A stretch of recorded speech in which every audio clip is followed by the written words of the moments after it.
Sur TV5 Monde, vous êtes le ministre ivoirien de l'emploi des jeunes et porte-parole adjoint du gouvernement. La Côte d'Ivoire a connu il y a 2 semaines des violences qui ont fait plusieurs victimes. Comment comptez-vous apaiser la situation à 2 mois du vote?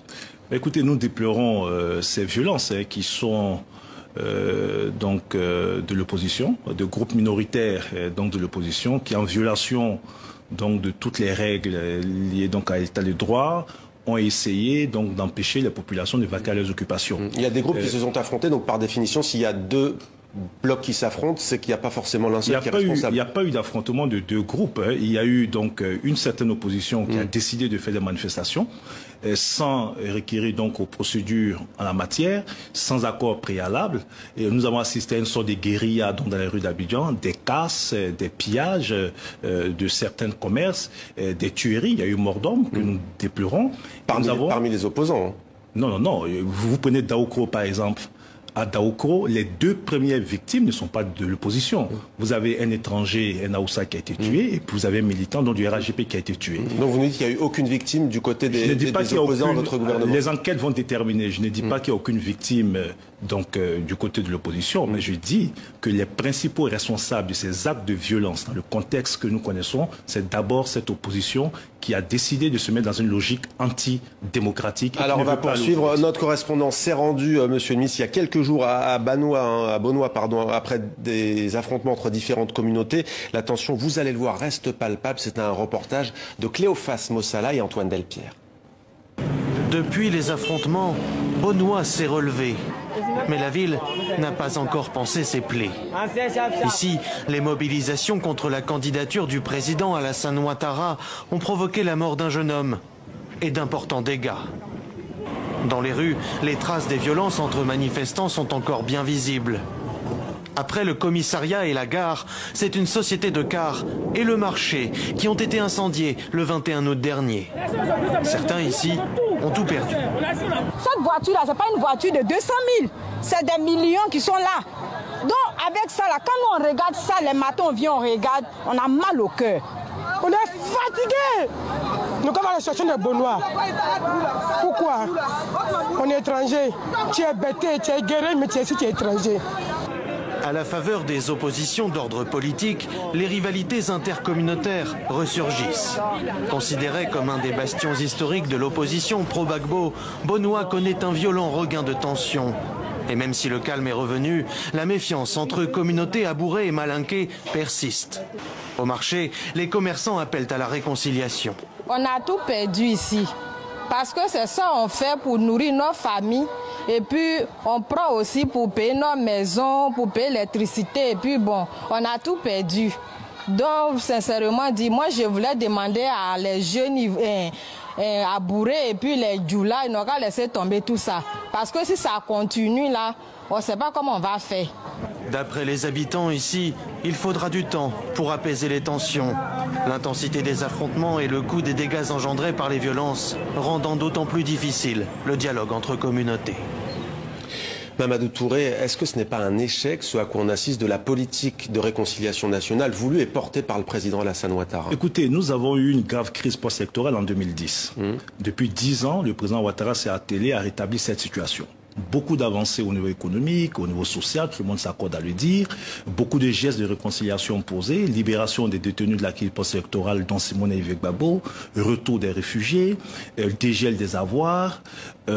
Tous ces actes ont été posés, discussion inclusive avec l'opposition sur le processus électoral, afin de permettre d'avoir un climat social apaisé, consolidé. Mais il faut que chacun joue sa part. Il est inacceptable, vous avez écouté les populations, que des hommes politiques, au mépris de toutes ces avancées qui ont été faites et du traumatisme vécu par nos populations, puissent par irresponsabilité nous faire retourner en arrière à travers des discours de haine, des discours communautaires, l'instrumentalisation des clivages ethniques, etc. Mais du côté de l'opposition, on dit aussi que ce n'est pas une présidentielle ouverte. Pourquoi ne pas laisser l'ancien président Laurent Gbagbo ou Guillaume Soro, qui est en ce moment en France, se présenter librement? Est-ce que vous craignez une victoire de Laurent Gbagbo? Je voudrais préciser déjà que, heureusement, que cette opposition, dans son repli identitaire, n'est pas suivie par la population. Vous avez vu ces cris de cœur de cette dame. Ils en ont marre. Mais sur la question de l'ouverture qui pose question quand même de cette présidentielle, Mais la présidence, nous avons des institutions qui fonctionnent. Nous avons une présidentielle qui a lieu dans 2 mois. Nous avons un calendrier qui est tenu. Aujourd'hui, c'est le dernier jour de dépôt des candidatures. Tous les candidats, en tout cas ceux qui souhaitent être candidats, ont déposé leur dossier auprès de la Commission électorale indépendante. Et il reviendra aux institutions en charge des élections de faire leur travail. Alors Laurent Gbagbo, lui, n'a toujours pas fait part de ses intentions. Guillaume Soro, lui, l'a fait, tout comme Henri Konan Bédié, l'ancien président de la Côte d'Ivoire. Une question tout de même sur la candidature d'Alassane Ouattara. Il brigue un 3e mandat. Il a presque 80 ans. Franchement, quand on veut apaiser la situation, est-ce que c'est la meilleure des choses à faire en Côte d'Ivoire ? Franchement, lorsqu'on veut apaiser la situation, est-ce que c'est la meilleure des choses à faire en Côte d'Ivoire lorsqu'on a 90 ans et qu'on a été ancien chef de l'État? Je parle du président Henri Konan Bédié. Il s'agit ici de démocratie. D'abord, nous avons une constitution qui est une nouvelle constitution qui lui permet d'être candidat. Ensuite, il reviendra aux Ivoiriens de choisir. Vous savez, au Sénégal, il y a quelques années, le président Abdoulaye Wade, qui avait aussi modifié la constitution, qui avait brigué un autre mandat dans le cadre donc de la Nouvelle République, a été candidat. Il a été battu par le président Macky Sall. Parce qu'en définitive, ce sont le choix des populations qui importent. Mais là, il s'agit aussi d'une question constitutionnelle. L'opposition dit que sa candidature n'est pas constitutionnelle. Mais c'est l'avis de l'opposition. Nous avons un avis contraire. La seule instance habilitée à trancher entre nous et l'opposition, c'est le Conseil constitutionnel qui donnera son avis.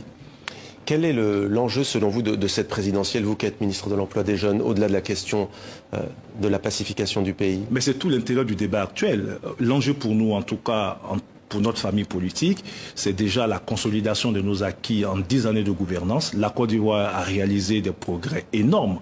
Rappelez-vous d'où nous venons. Aujourd'hui, nous avons un programme social du gouvernement sous le leadership du président Ouattara qui a permis de donner de l'eau potable aux populations en milieu rural, qui a permis de donner de l'électricité aux populations, qui a permis d'améliorer donc le pouvoir d'achat de nos parents paysans, qui a permis aujourd'hui donc d'avoir une politique au niveau sanitaire qui nous permet de bien gérer aujourd'hui la situation du Covid, qui a permis de construire donc des écoles pour les enfants qui vont à l'école, et c'est cela que nous voulons poursuivre les futures prochaines années.